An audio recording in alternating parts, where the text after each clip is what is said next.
Hey Fly Tires, welcome back. My name is Matt and thank you for stopping by the channel. Tonight's pattern is number 16 in the Great Smoky Mountain series. This one, not a whole lot is known about this pattern other than it popped up in the 1950s down near Robbinsville. Robbinsville, North Carolina, southwest North Carolina, just a little bit south of the Smoky Mountains, almost down near the Georgia border. Blue Ridge, LJ, Chattahoochee National Forest, part of the world that I grew up in. So other than where it came from, nobody really knows a whole lot about it. It is a little bit reminiscent of the Tellico nymph with the long yellow body, hence the name, the yellow-bellied nymph.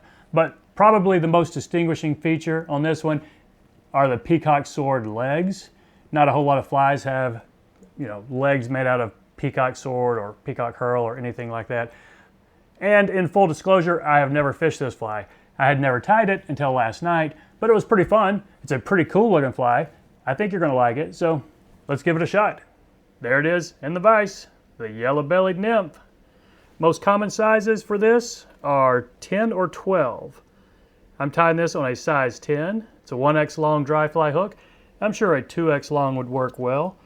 I'm going to put down a base of 0.15 weight, pretty much the whole length of the shank.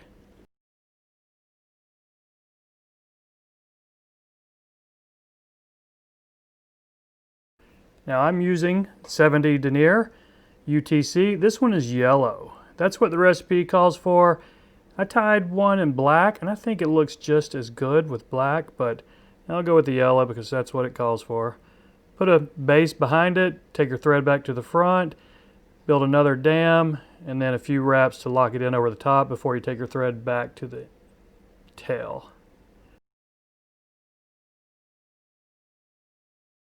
Now the tail and wingcase for this guy are the same thing. About 6 strands of standard peacock herl. There's 6 strands right there. I'm going to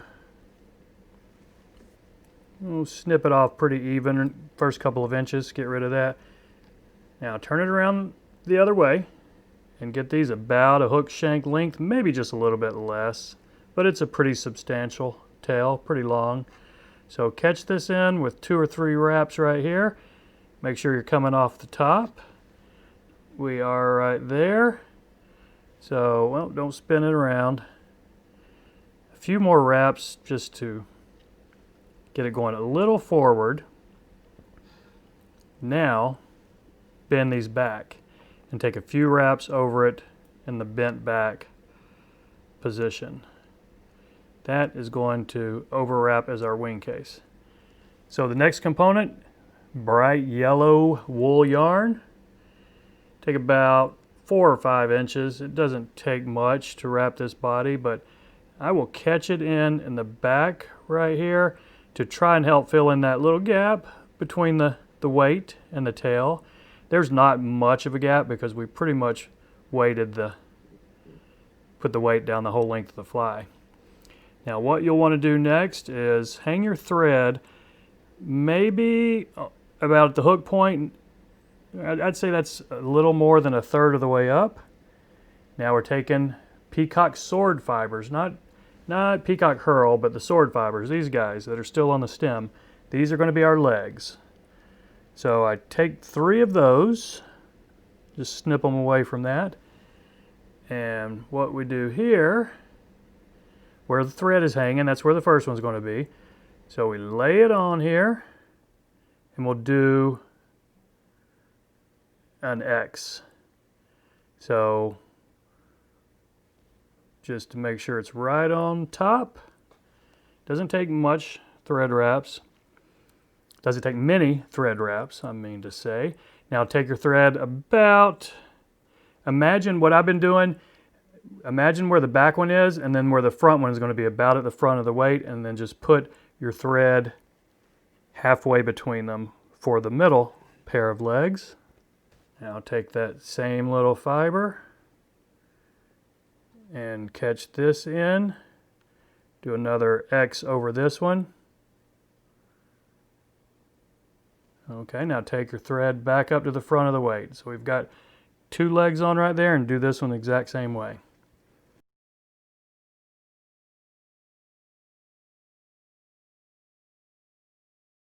Okay, now you've got 6 legs sticking off, fairly uniform there. Still too long, but we'll trim them in a moment.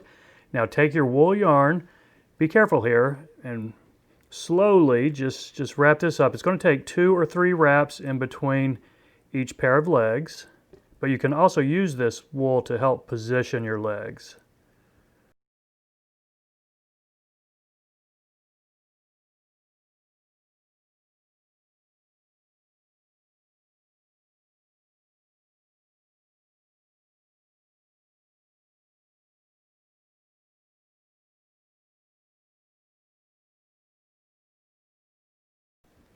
Okay, after you've wrapped the wool body up, just check on, make sure you're good.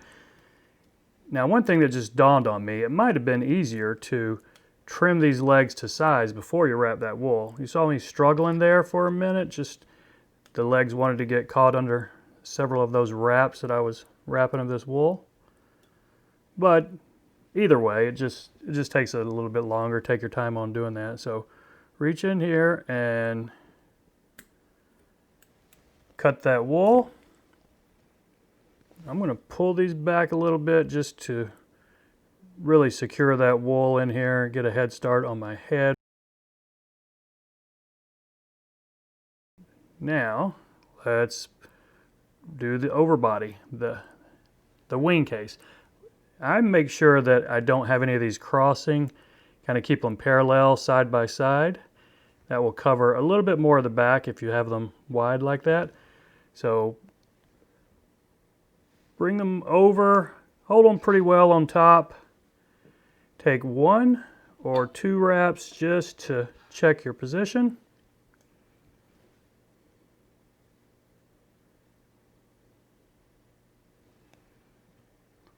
Okay, I think that wing case looks fine right there, so I'll put a couple of locking wraps here.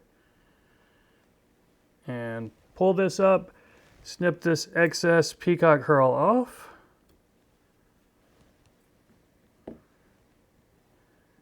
Now we can just work on this head.